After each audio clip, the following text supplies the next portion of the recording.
Ujarnya terkejut. Segelas kopi yang awalnya hendak diminum langsung diletakkan ke atas meja.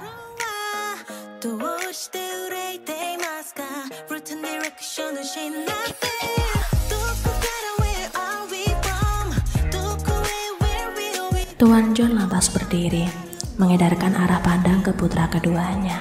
Sejak dulu, Jongkook terkenal akan keambisiusannya, tidak pernah mau kalah. Pernyataan pengunduran diri yang baru saja ia dengar tentu membuatnya tak percaya.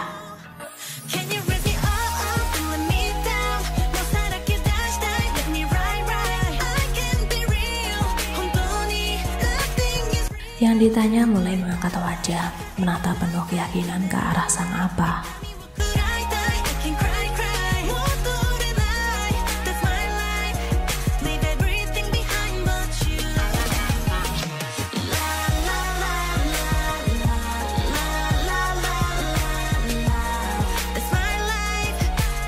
Arah matanya masih tak bergeming sedikit pun, menyorot tajam ke arah sang kakak.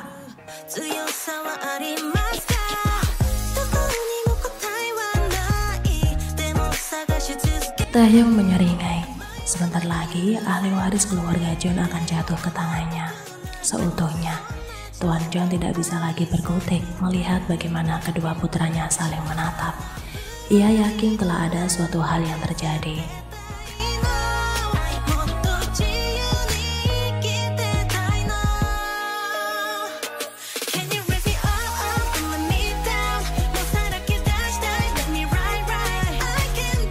Ketika kakinya buru-buru akan menuju mobil, Jongkook dihadang oleh sang kakak dengan tawa cekikikan.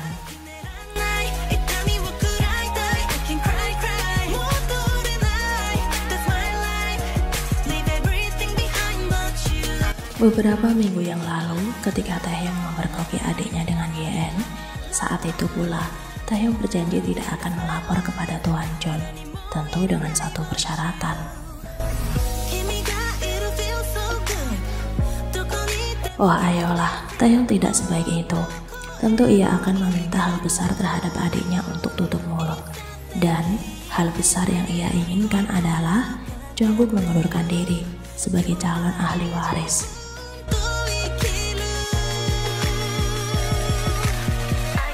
Saat itu, Jongkook tidak bisa untuk berkata tidak.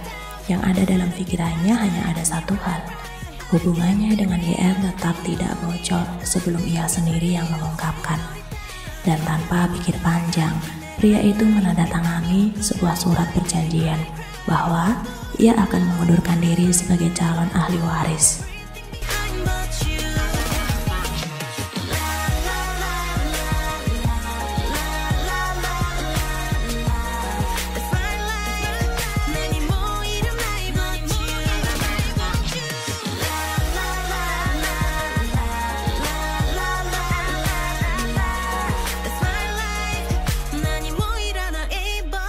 Taehyung menekan dua kata terakhir, menyumbang besar, sebagai bentuk ultimatum kesombongan bahwa sekarang dirinya merupakan ahli waris utama keluarga John.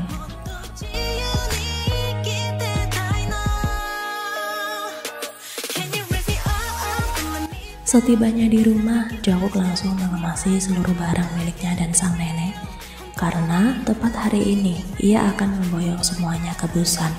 Ia juga telah mengajukan surat pengunduran diri sebagai dosen. Lagi pula, awal mula ia menjadi dosen karena untuk menuntaskan tantangan sang apa demi perebutan ahli waris. Sejujurnya mengajar bukanlah bidangnya. Setelah ini, ia akan fokus untuk mengurus perusahaan peninggalan kakeknya di Busan.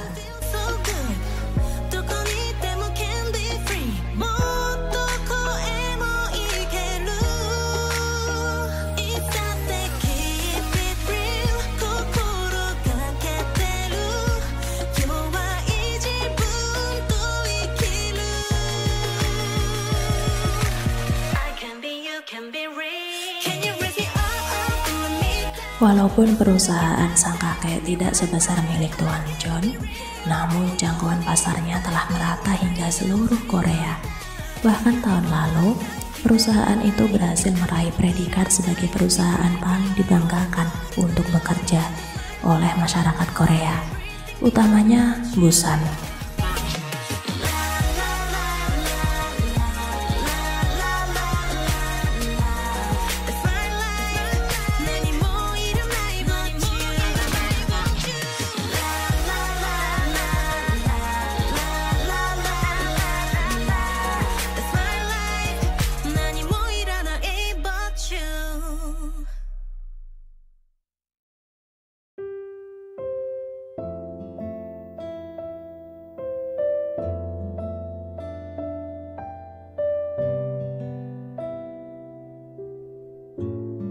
Terhitung seminggu sejak acara lamaran itu, Jongwook benar-benar membuktikan ucapannya sebagai pria sejati, mengikrarkan satu nama sehidup semati dengan Tuhan sebagai perestu inti.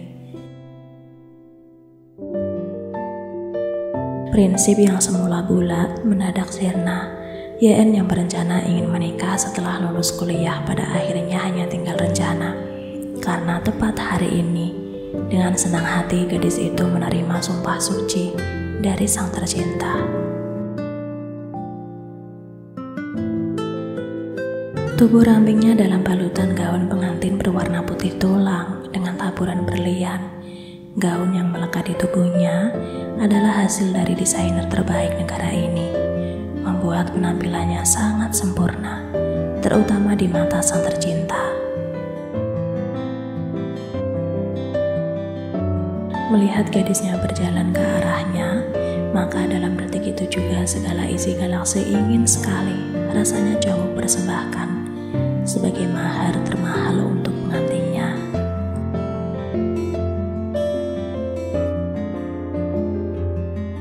Dengan gerakan sigap, pria itu menjulurkan tangan meraih tangan si pengantin dengan lembut.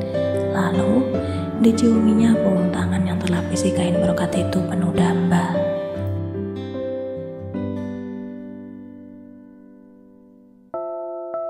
Tentu sang empu langsung tersipu. Saat akan menuju altar, YN merasa sangat malu. Tapi dalam hitungan detik saja, prianya sukses membuatnya menjadi ratu.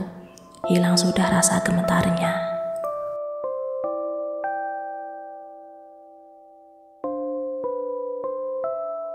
Keduanya mengangguk penuh mantap, hingga pada akhirnya janji suci itu terhafal kata demi kata dengan penuh hikmat. Dan tempat di hadapan Tuhan dengan saksi puluhan orang, YN telah resmi menjadi istri dari seorang John Jongkook.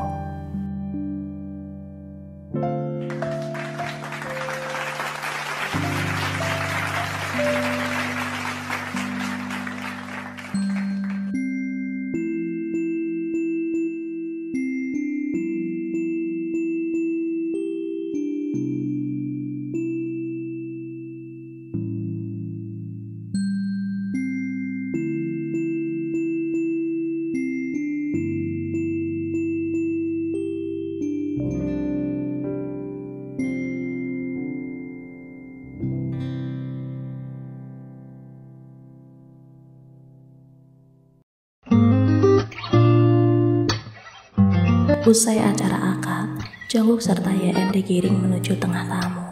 Beberapa dari mereka ada yang ingin mengabadikan momen serta saling mengucapkan kata selamat. Tamu yang datang ada dari jajaran dosen, para petinggi perusahaan, serta teman-teman kuliah YN.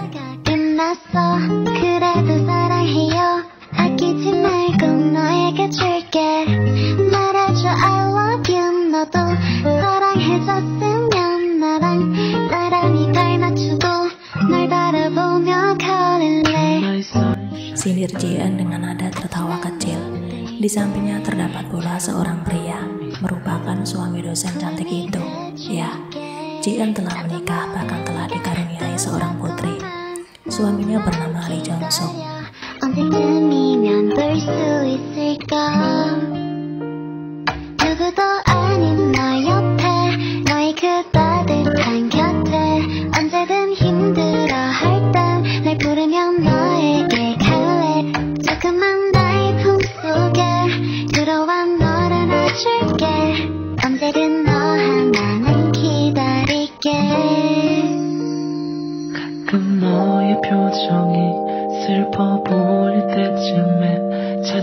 Usai Jian serta suami hilang dari jangkauan, maka saat itu juga YN buru-buru berlalu, meninggalkan Jungkook seorang diri.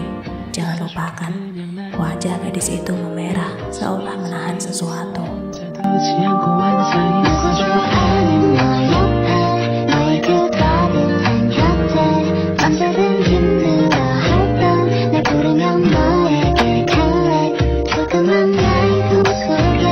Di sisi yang berbeda, terdapat seorang pria tengah terlentang dengan berhamburan uang. Ia menggunakan banyak lembar uang untuk menutupi tubuhnya. Bahkan, sebagian yang lain berjajaran hingga ke lantai. Pria itu tidak hadir ke acara pernikahan adiknya. Alasan yang ia berikan ke kedua orang tuanya adalah sakit.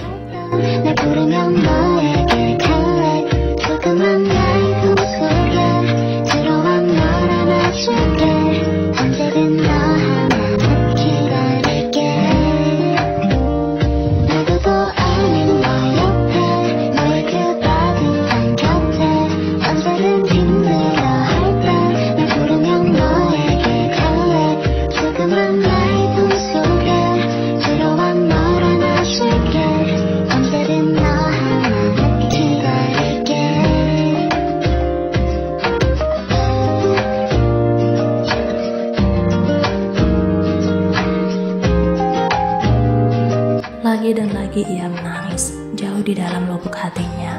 Rasa iri menghinggapi. Sikapnya yang arogan dan menyebalkan, tersimpan sakit begitu dalam. Taeyong kesepian, pria kesepian sepanjang